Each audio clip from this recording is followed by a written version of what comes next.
Resident Evil Village has been met with a lot of love, and it's pretty clear already that this game is going to do huge sales for Capcom.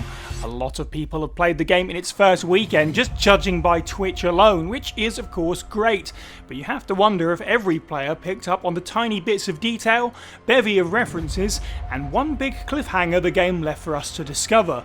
This video will contain huge Village spoilers, so please don't watch this until you finish the game. That being said, I'm Cypher First Aid Spray, and this is 5 things you may have missed in Resident Evil Village. The Winter's House of References. Resident Evil does love a subtle nod, and if you spend time wandering around the new Eastern European home of Ethan and Mia, you're treated to several. In the same way that RE7 had files that gave reference to Outbreak's Alicia Ashcroft and Spencer Mansion architect George Trevor, Village shouts out, well, Spencer Mansion architect George Trevor once again, and in particular his curiosity about the design of European castles. Another name that could be spotted that Ethan reacts to is a book by Joseph Kendo, famous gunsmith in the RE universe who not only crafted the Samurai Edge series of handguns for the Raccoon City Stars back in the 90s, but also Leon's Silver Serpent from RE4. And yes, if the surname is familiar, it's because he's the brother of one of Raccoon's many unfortunate victims, Robert Kendo. A Mr. Everywhere figure, a little football player bobblehead, can also be found, some kind of weird souvenir of Ethan's time stabbing them all with knives in the Baker Mansion. Interestingly, on the fridge is a note that reminds Ethan not to feed the newborn sugar or honey, pretty normal, and no mushrooms. Mushrooms, which are a type of fungus and mould, by the way. Coincidence? Or perhaps an after effect of Mutamycete exposure.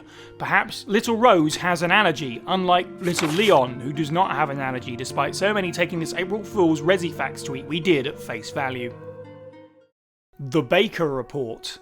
Packaged in certain versions of Village is the Baker Report, a part of the Trauma DLC pack, which allows you to switch up the game for a little bit of 4 years on nostalgia from RE7, if 4 year on nostalgia even exists.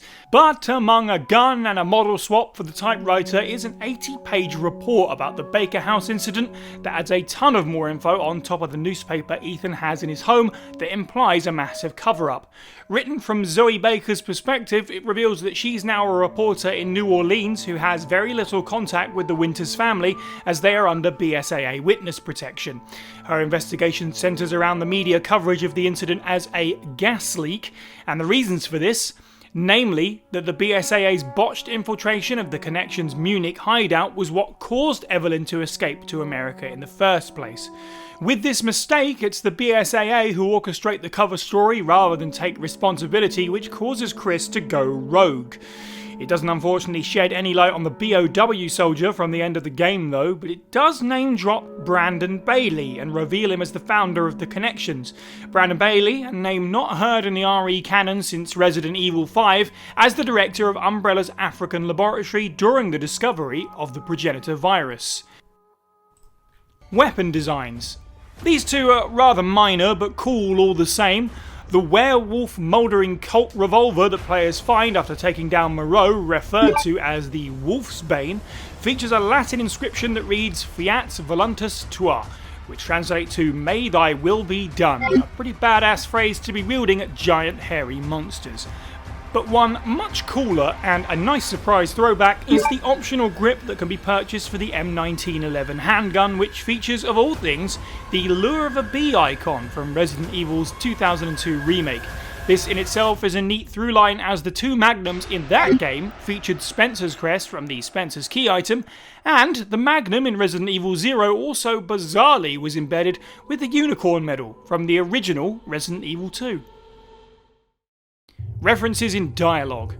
During the fight with Mecha Heisenberg, RE fans the world over either cheered or groaned at the sudden line referring to Chris's penchant for punching boulders.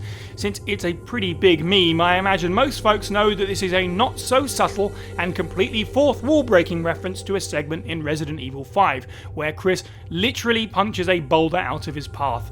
Much more subtle, however, is a line that one of Chris's men says late into the game when he mentions that they haven't worked together since the desert. This is, it appears, a very small reference to the Heavenly Island manga series. A minor entry that most fans won't have even read, but it's always wonderful to have these little tries across the franchise. And finally, during Rose's epilogue scene, she overhears a mother and child talking about a book where they reference touching the moon. This is, of course, a nod to the RE engine and its logo, which often gets referred to in the community as the Touch the Moon engine. Well, we call it that anyway. The epilogue's hidden detail. The touching end of Resident Evil Village has a long, drawn-out final shot of the grown-up Rose Winters and her driver disappearing into the horizon, and many players may have noticed that this not only went on for a little longer than expected, it also appears that the car's brakes start to hit. If you're looking closely, it appears that some kind of mysterious figure steps out in front of the car and approaches it. Unfortunately, photo mode doesn't help us here, but there is something else. Now, I had a bit of an internal debate on whether to include this bit or not, since it's not 100% confirmed, so take it with a grain of salt, but supposedly if you can unlock the camera in the PC version and take yourself over to the front of the car, this is what you see.